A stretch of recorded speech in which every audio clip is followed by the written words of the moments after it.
함께 하시는 하나님이라는 제목으로 오늘 말씀을 함께 나누기를 원합니다. 사실 우리가 얼마 전에 이미 했던 본문이긴 합니다. 그렇지만 그때는 예수의 이름에 대해서 저희들이 조금 더 집중을 했었다면 이번에는 임마누엘 많이 들어봤죠, 여러분? 네, 임마누엘에 대해서 오늘은 알아보도록 하겠습니다. 여러분, 이제 대림절 마지막 주일을 저희들이 보내고 있습니다. 이제 드디어 성탄절을 앞두고 이제 마지막 대림절인데요. 이제 다음 슬라이드 혹시 해줄 수 있을까요? 네. 촛불, 지난주가 제가 세 번째 주일이기 때문에 촛불이 세 개였고요. 오늘 네 번째 촛불을 밝히는 네 번째 대림절을 우리 함께 보내고 있습니다.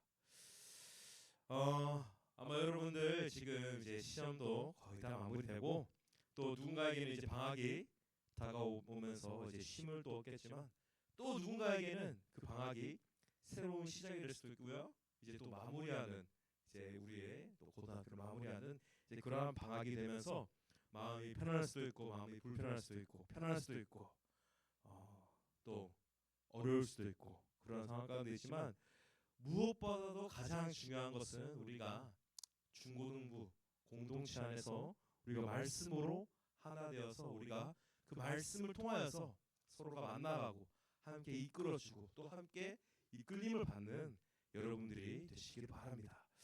오늘 함께 나눌 말씀은 이제 아까도 얘기했다시피 임마누엘인데 먼저 질문을 하나 하도록 하겠습니다. 여러분 혹시 크리스마스 때 다음 슬라이드 해줄 수 있을까요? 혹시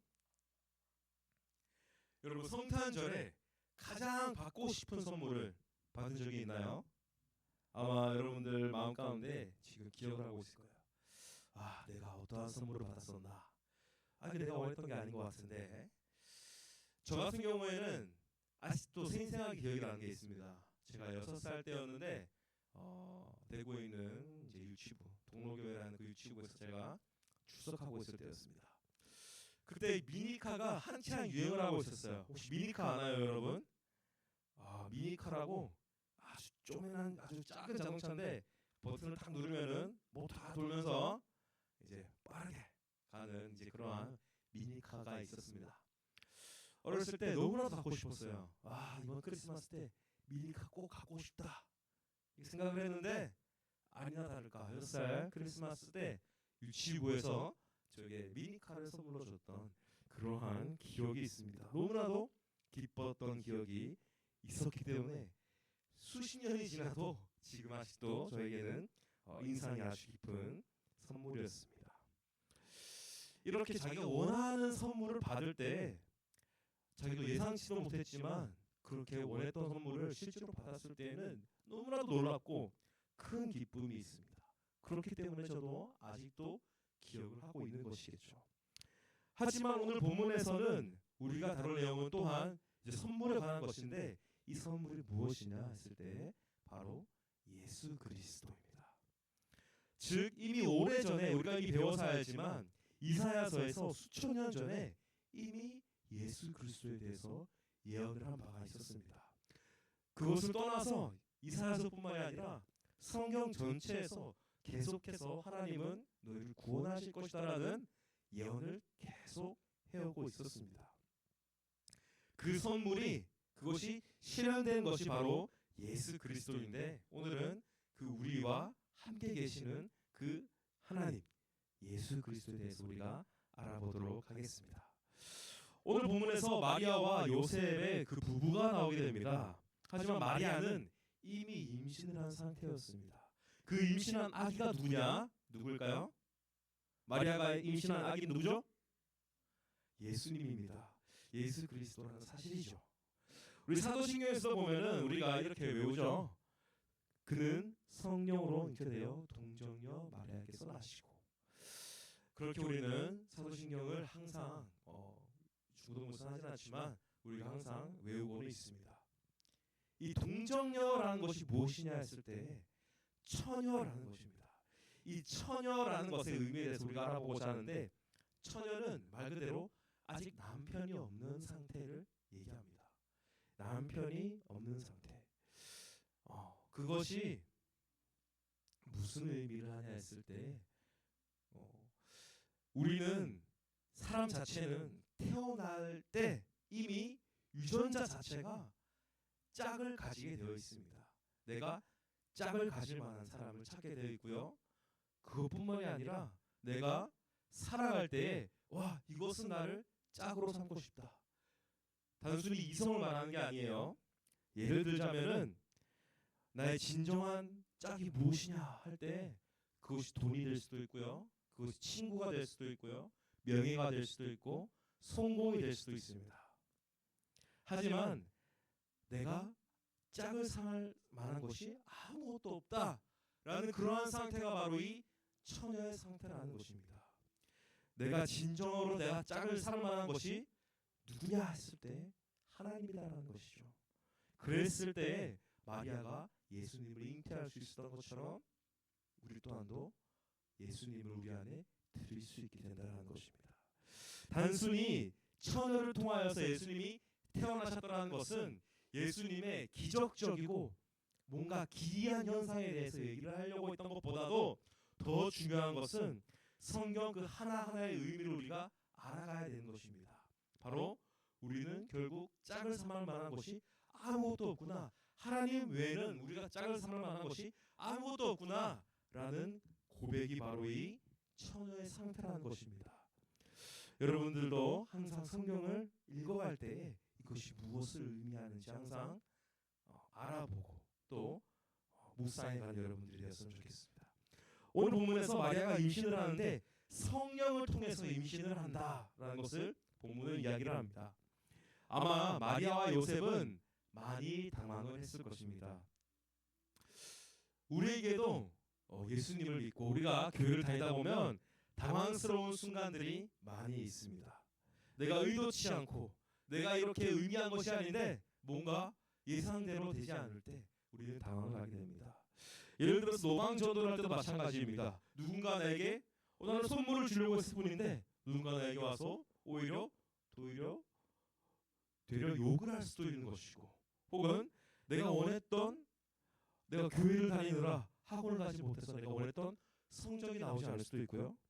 내가 교회를 다니느라 친구들과 놀지 못해서 친구와의 관계가 틀어질 수도 있습니다. 하지만 그걸로 우리가 좌절할 것이 아니라 마리아와 요셉이 오늘 본문 초반에 보면은 그러한 태도를 보이죠. 순종을 하는 태도를 보입니다. 그렇게 의지하고 순종함으로 우리가 하나님께 나아가야 될 줄로 믿습니다. 그리고 21에서 23절을 보면은 처녀가 잉태하여 아들을 낳을 것인데 임마누엘이라 하라라고 이야기를 합니다. 예, 임마누엘. 여러분 한번 읽어볼까요? 임마누엘. 여러분 지금 밑에 있는 히브리어를 읽으신 겁니다. 너무 잘 읽으셨어요. 제가 보여드리면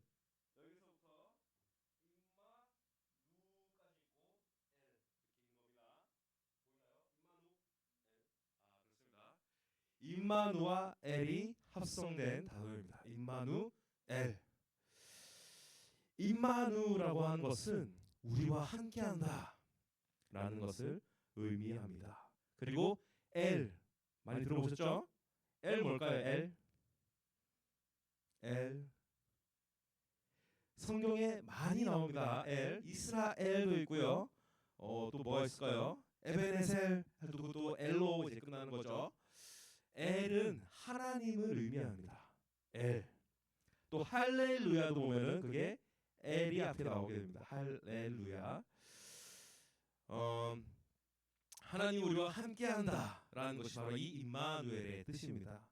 하나님 우리와 함께하는 것을 우리가 어떻게 느낄 수 있냐? 먼저 하나님이 계신다는 것을 우리는 느낄 수 있습니다. 그것을 느끼는데 먼저 계시라고 한번 우리가 많이 들어봤을 겁니다. 계시. 영어로는 revelation이라고 하고요. 이 동사로 쓰는 reveal이라고 하는데 이것이 어떠한 의미를 했을 때 무엇인가 가려져 있는 것. 예를 들면 보자기 같은 걸로 음식이 가려져 있어요. 보자기를 걷어내는 것. 그것이 계시입니다. 이것이 reveal 한다는 뜻이에요. 이해가 쉽죠? 이것이 바로 계시인데 하나님은 꽁꽁 숨겨져 있습니다. 하나님은 보자기에 쌓여 있는 것처럼 숨겨져 있는데 그것이 벗겨지는 것, 드러나는 것이 바로 이 계시다라는 것이죠. 이 계시에는 많은 종류가 있습니다. 여러 가지 단계의 계시가 있어요. 먼저 자연 계시라는 것이 있습니다. 천지를 지으신 분이 누구시죠? 하나님이십니다. 우리 창세기에서 그렇게 얘기를 하고 있습니다. 이 온 세상을 만드신 분, 우리를 만드신 분이 하나님이신데 이 자연을 보게 되면 하나님이 만드신 것이 분명하구나. 하나님이 분명히 계시는구나 라는 것을 우리는 느낄 수가 있습니다. 이것이 바로 자연 계시입니다. 그리고 말씀 계시가 있습니다. 혹은 역사 계시라고도 얘기하는데요. 이것은 무엇일까요? 여러분들이 다 이미 갖고 있습니다. 성경을 통해서 이 문자 계시, 이 문자를 통해서 하나님이 드러나는 것이 바로 이 문자 계시 혹은 역사 계시입니다. 가장 정확하죠? 여러분들이 하나님에 대해서 내가 모르겠어요. 그러면은 말씀을 찾아보게 되는 거죠. 아, 하나님이 이러한 분이시구나. 이렇게 우리는 문자를 통해서 알 수가 있습니다. 그 다음이 무엇이냐 했을 때 성육신 계시가 있습니다. 이 성육신에 대해서 우리 지금 이 시간 나눠보고자 하는데요. 이 성육신은 incarnation이라고 합니다. 이 성육신이라고 할 때 이룰 성자에 고기 육자에 신은 몸신자인데요. 이 고기가 그냥 우리가 먹는 삼겹살 고기가 아니라 육체를 얘기합니다. 하나님이 육체로 오셨다라는 것이 바로 이 성육신입니다. 우리 작년에 이맘때쯤에 한번 인카네이션에 대해서 얘기를 했었는데 이 까르네가 고기다 이렇게 얘기를 했던 거 기억나시죠? 그래서 해외여행 갈 때 까르네라는 메뉴를 시키면 무조건 고기를 나오게 돼 있다고. 저는 고기를 정말 좋아하거든요. 그렇게 인카네이션, 하나님이 사람의 몸을 입고 이 땅에 오신 것, 그것이 바로 이 성육신의 계시다. 결국 그 몸으로 우리와 함께 계신다는 것입니다. 하나님이 우리와 함께 계신다는 것은 가장 든든한 백입니다. 여러분 백 많이 들어보셨나요? 너는 어떠한 백이 있어? 우리 아빠가 이런 사람이야. 우리 삼촌이, 우리 사촌 형이 이런 그런 백이 있는데 그러한 백들보다 가장 중요한 백이, 가장 위대한 백이 뭐냐 했을 때 하나님의 백입니다. 우리와 하나님이 함께 계신다는 것, 그것이 가장 든든한 백이다라는 거죠. 그 하나님의 백으로 이 세상을 승리하시는 여러분들이 되시기를 원합니다. 이제 말씀을 마무리하도록 하겠습니다. 다음 슬라이드 해주세요. 성육신의 계시는 단순히 2000년 전에 이 땅에 오신 예수 그리스도로 끝나는 것이 아닙니다. 제가 몇 번이나 강조를 했었습니다. 이 말씀은, 하나님의 말씀, 성경은 역사적으로 끝나는 것이 아니라 현재 우리에게 주시는 그 말씀으로 우리가 받아들여야 합니다. 그랬을 때 이 말씀이 살아있는 것입니다. 2000년 전에 그 말씀으로 그냥 우리가 받아들이는 것은 유통기한이 지난 음식입니다. 그러한 음식을 먹지를 못합니다. 하지만 그 말씀이 살아 움직여서 나를 향한 말씀으로 받아들인다면 그것은 쿠팡, 로켓프레시 같이 신선식품입니다. 우리가 지금 먹을 수 있고 맛볼 수 있는 말씀으로 변화되어지는 것입니다. 우리가 먹을 수 있고 소화를 시킬 수 있다는 것입니다. 나와 하나가 될 수 있다는 것입니다. 그러한 음식은 내가 이미 먹으면은 분리를 시킬 수가 없습니다. 물론 토를 하면 분리가 되겠지만 그러한 의미가 아닙니다. 만약에 다 소화가 되어서 영양소가 된다면, 내 몸의 일부가 된다면 그것은 이미 나와 함께가 된 것이기 때문에 분리시킬 수 없다는 것이죠. 그렇게 우리는 말씀을 나와 분리시킬 수 없는 현재 나의 말씀으로 받아들여야 된다는 것입니다.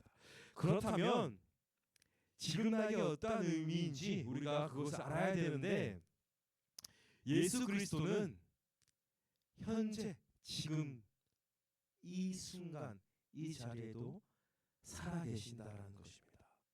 성육신하신 것, 그것이 바로 임마누엘의 하나님입니다. 여러분들은 사실 지금 이미 임마누엘의 하나님과 함께하고 계십니다. 여러분들 한 명 한 명이 이미 임마누엘의 하나님입니다. 내가 예수 그리스도로 살아가는 것이 바로 이 성육신이라는 것입니다. 그것은 내가 원해서 되는 것이 아닙니다. 내가 노력함으로 되는 것이 아닙니다. 내가 애씀으로 되는 것이 아닙니다. 예수님이 단순히 내가 성경책을 보니까 예수님이 금식을 하셨네. 나도 한번 40일 금식을 한번 해볼까? 예수님이 미명 때 기도를 하시네. 나도 매일 아침 새벽 기도를 한번 해볼까? 물론 중요합니다. 하지만 이것은 예수님을 그냥 흉내낼 뿐이다라는 것이죠. 예수님의 행동을 우리가 따라한다고 해서 우리가 예수님처럼 살아간다는 것이 아닙니다.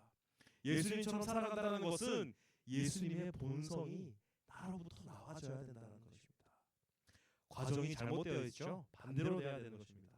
내가 무엇인가를 하려고 하는 것이 아니라 그렇게 되어진다는 것입니다.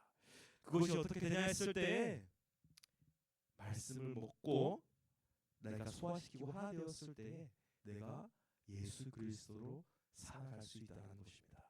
예수님이 사람의 몸으로 온 것이 복음이다 라고 지난주 이야기를 했습니다. 왜 복음이냐 했을 때 예수님이 사람의 몸으로 오셨기 때문에 우리 또한도 예수님처럼 살아갈 수 있는 거구나 라는 기쁜 소식이기 때문에 그것이 바로 복음이다라는 것이죠. 예수님이 슈퍼맨으로 오신 것이 아닙니다. 예수님은 사람의 몸으로 오셨습니다. 진정으로 내가 예수님처럼 살아가는 것은 예수님과 내가 완전히 일치되어지는 것, 그것이 바로 내가 예수님처럼 살아가는 것입니다. 마리아가 예수님을 잉태하듯이 우리 안에 예수 그리스도가 들어와야 된다는 것입니다. 예수님이 직접 말씀하셨습니다. 하늘에서 내려온 떡이 자기 자신이다.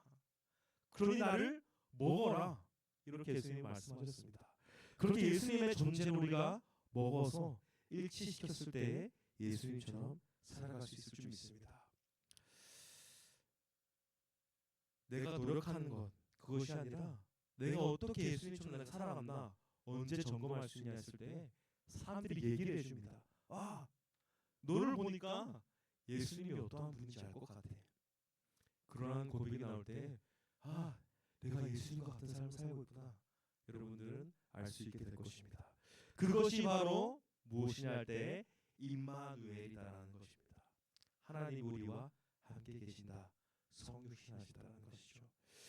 이제 대림절 마지막 주를 보내게 되는데 우리가 항상 함께 계시는, 우리와 지금 이 자리에도 계시는 하나님을 느끼되 우리 중고등부 공동체 안에서 그 하나님을 느끼고 알아가는 그러한 저와 여러분들이 되시기를 주님의 이름으로 축복합니다. 이 시간 다 같이 결단의 찬송 우리 하나 되어 찬양하도록 하겠습니다. 찬양팀 앞으로 나와주세요.